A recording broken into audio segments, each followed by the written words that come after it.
Hey everyone, welcome back to Global Positive News. I'm so glad you're hanging out with us today. Honestly, starting a new year can feel a bit heavy sometimes, but we are kicking off 2026 with some stories that are guaranteed to make you feel a whole lot better about the world. We're talking about 7 celebrities who went above and beyond, some through secret acts of kindness, others through massive world records, and one even through a friendship that lasted nearly 30 years. Before we jump in, do me a huge favor and hit that subscribe button and give this video a like. It really helps us get these positive stories out to more people who need to hear them. And now, let's get into the good news. So, first up, I want to tell you about what happened in Pittsburgh earlier this month. If you haven't seen the medical drama The Pit, it's a big deal right now. It actually just won Best Drama at the Emmys last year. Well, on January 6, right before the Season 2 premiere, the executives and team behind the show decided to do something really sweet for the actual healthcare workers at Allegheny General Hospital. This hospital isn't just a filming location. It's the real-life inspiration for the trauma center in the show, so the cast and crew spend a lot of time there. They brought in a mobile coffee and food truck called the Roaming Bean, and basically gave the entire staff a special thank you breakfast. We're talking free coffee, pastries, and sandwiches for the doctors, nurses, and EMS teams who were working those grueling shifts. Kathy Sikora, who is the director of emergency services there, said it was just a wonderful gesture of appreciation for everything they do. But it wasn't just a one-day thing. The staff mentioned that the lead actor, Noah Wiley, is always visiting the hospital during filming and brings a lot of light to the team. Dr. Brent Rao, the medical director there, actually praised the show for getting the medical details right, but more importantly, for showing the human side of emergency medicine. It's just really cool to see a production that doesn't just use a city as a backdrop, but actually stops to say thanks to the people who are doing the real-life version of the work they're portraying on screen. While the team at the Pit was out in the streets, Kunal Nair has been doing something a lot more private. You probably know him as Raj from The Big Bang Theory, and it turns out he's spent his post-sitcom years becoming a bit of a masked vigilante for people in debt. He recently shared that he spends his nights scrolling through GoFundMe, specifically looking for random families who are buried under medical bills they can't pay, and he just pays them off. Kunal was one of the highest paid actors on TV, making $1 million per episode at one point, but he says that wealth isn't a burden, it's a grace from the universe that gives him the freedom to change people's lives. He and his wife, Neha Kapoor, also fund scholarships for kids from disadvantaged backgrounds and support a ton of animal charities because they're huge dog lovers. He has this great philosophy that while big wins in life matter, it's actually those tiny, gradual, stepping stone victories that bring the most real joy.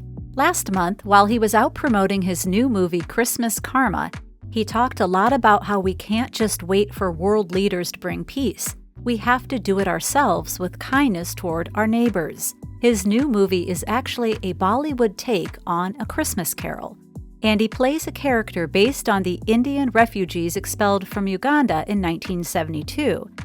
He said the role meant a lot to him because it shines a light on a marginalized community, and it really mirrors his own commitment to helping people who feel like they've lost everything. Speaking of people who dedicate their lives to helping, we have to talk about John Cena. He's in the middle of his big retirement tour right now, and he just had his final match against Gunther at Saturday night's main event in mid-December. Even though he didn't win that match, the legacy he's leaving outside the ring is honestly unbeatable. John Cena holds the Guinness World Record for the most wishes granted through the Make-A-Wish Foundation, a mind-blowing 650 wishes. To put that in perspective, no other celebrity in history has even passed the 300 mark. He's been doing this since 2002 and is easily the most requested person by kids facing critical illnesses. He's always said, "If you ever need me for this, ever, I don't care what I'm doing. I will drop what I'm doing and be involved." When he meets these kids, he doesn't just do a quick handshake. He brings his championship belts, hangs out with them like they're old friends, and sometimes even lets them get in the ring.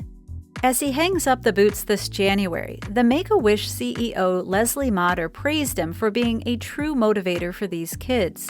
Cena always calls the children he meets the true champions, and he recently said that even if a wish only lasts for a moment, the hope it gives a family lasts forever.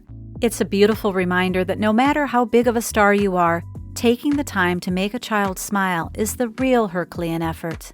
This next story is probably one of the most moving things I've ever heard. It's about Zach Galifianakis and his friend Marie "Mimi" Haste.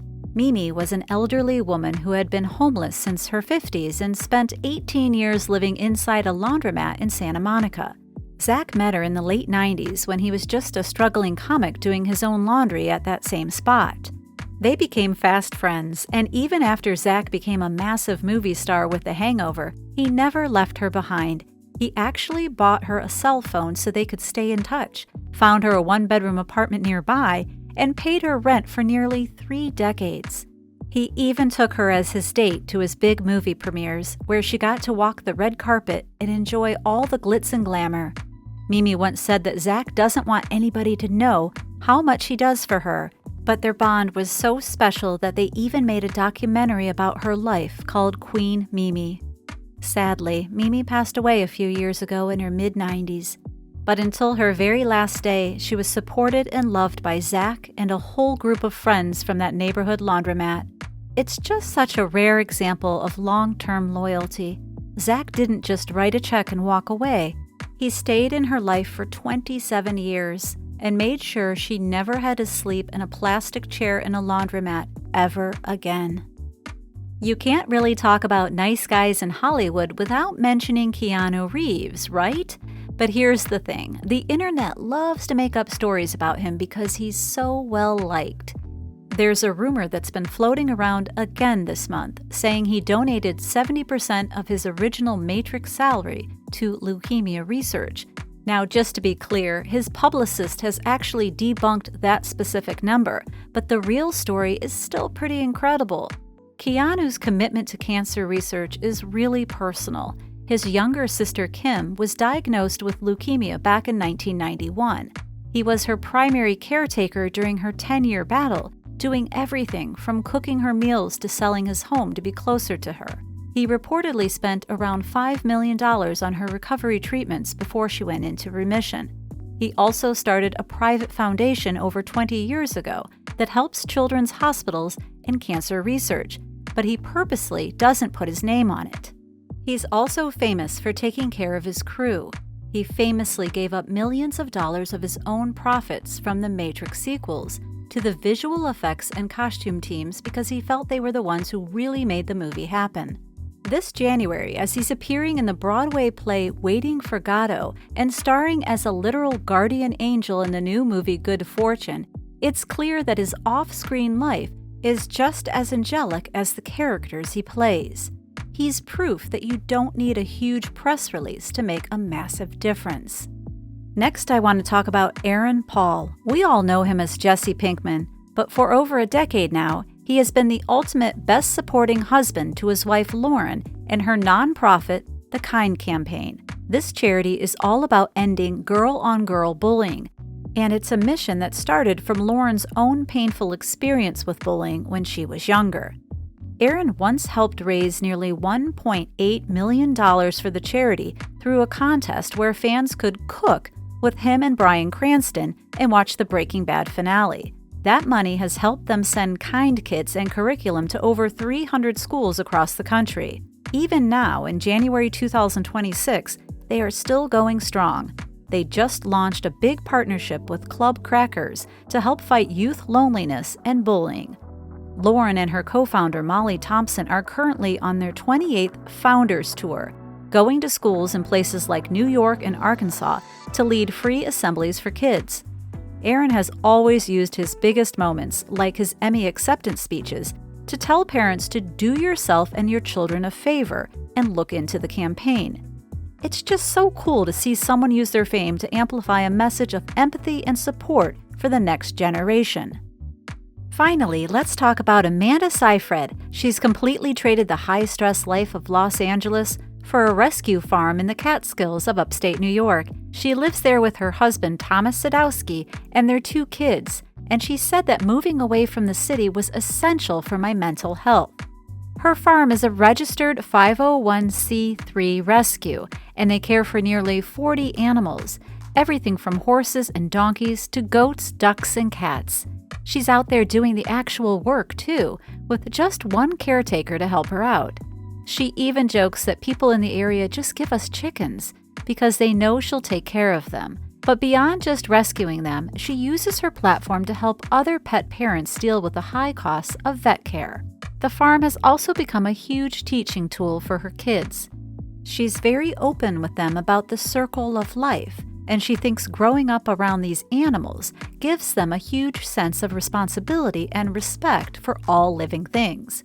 This January, her life on the farm serves as this really peaceful blueprint for how you can use your success to find personal balance while giving a second chance to animals that have nowhere else to go. So those are the 7 stories that really stuck with me this month. I hope they gave you a little bit of a positive spin on the start of the year and reminded you that even small acts of kindness can ripple out in a big way. Thanks so much for hanging out with us here at Global Positive News, and remember to share with a friend who needs it today. Leave a comment below about which story was your favorite, and don't forget to like and subscribe. Stay kind, stay positive, and we'll see you in the next one.